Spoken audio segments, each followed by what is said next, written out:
Hello, today I'm going to talk about making the donor the hero of your story. Now, as a fundraiser, a lot of times there's two conversations about who to make the hero of your story. Should you make your grantees the hero of the story? Should you make your donors the hero of the story? And what a lot of people miss is that making the donors the hero of the story doesn't mean elevating the donors to a position above you. Whenever you're approaching donors, it should be on a horizontal relationship as a fundraiser. You're providing them a service, and they are providing you a service. There's an equal exchange of ideas.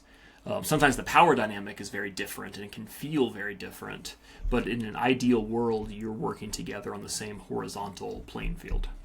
So what does it mean to make the donor the hero of the story? Well, that means making the donor the protagonist in any kind of communication or materials that you are sending with the donor as the audience. And most of the time, if you're a nonprofit, the donor is your audience. That's your audience for your website, that's the audience for your pitch deck, that's certainly the audience for your case for support, your one-pagers, and the donor is the audience for conversations that you're having individually. And so most of the time, with very rare circumstances being the exceptions, most of the time the donor will be the hero of your story. They will want to be the protagonist. And there's a couple of things, I'll do a website review in a moment, but there's a couple of things that I want to kind of run through here. So the first is that people are always the hero of their own stories. I'm the hero of my own story, you're the hero of your own story.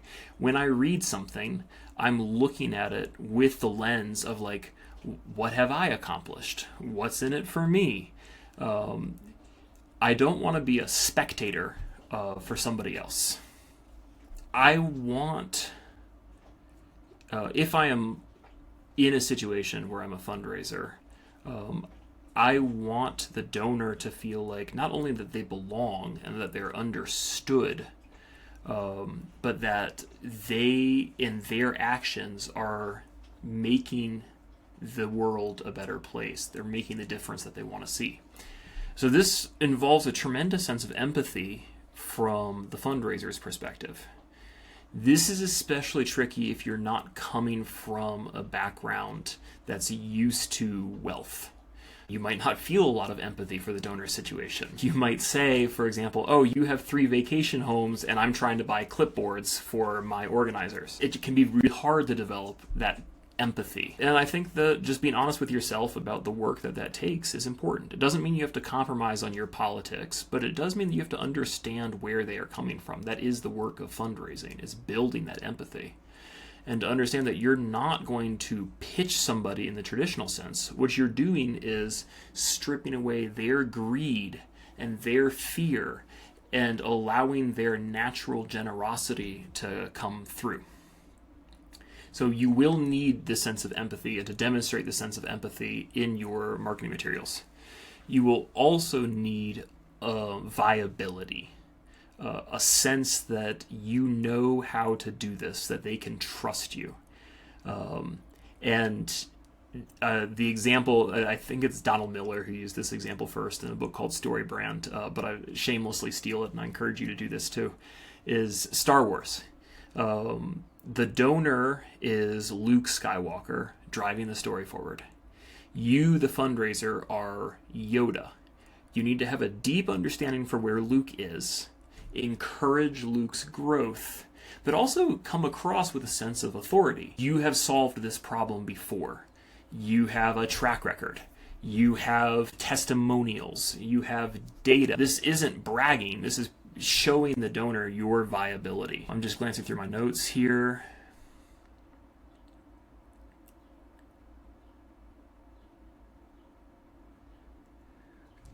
Something to pay attention to, donor as a hero, is the before and after. The total donor story is about something changing. There's a moment, picture before and after picture. The donor before, the donor after. The organization before, the organization after. This is a moment often. It's an inciting, climactic moment in the script where things changed. Before we saw you, it was X. After we saw you, it was Y. There's beautiful, beautiful things to do in these moments. You can notice somebody who's paying attention to this kind of donor as a hero, donor as a protagonist narrative, and somebody who's not, often by the way they use the word we in their marketing materials. We is all over fundraising copy. It's just pervasive, and it almost always is the wrong word to use. I is actually fine. I, the executive director of this nonprofit, think blah, blah, blah, because that feels very directed, almost like I'm writing you a letter. And the best, of course, is you. It's not we're pleased to share. It's you will be excited to learn. It's not we have accomplished blah with your help. It's you have accomplished blah. The donor is the hero. Making this as horizontal as possible is very, very tricky. But you'll notice when you start to pay attention that almost always when we're doing some kind of narrative work that there's subtle status games. There's either the nonprofit trying to boost themselves by saying our track record is blah, blah, blah, or that this is weird passive-aggressive, pathological thing that you do where you kind of like kiss the ring and say, oh, no, you're amazing, you're amazing. Let's be honest about what the donor did, and let's communicate that. But that doesn't mean that we have to do this kind of like ass-kissy thing. Yeah, I think this gets sloppy really quickly, and I'll try to run through some examples in the next video here so you can see what I'm talking about.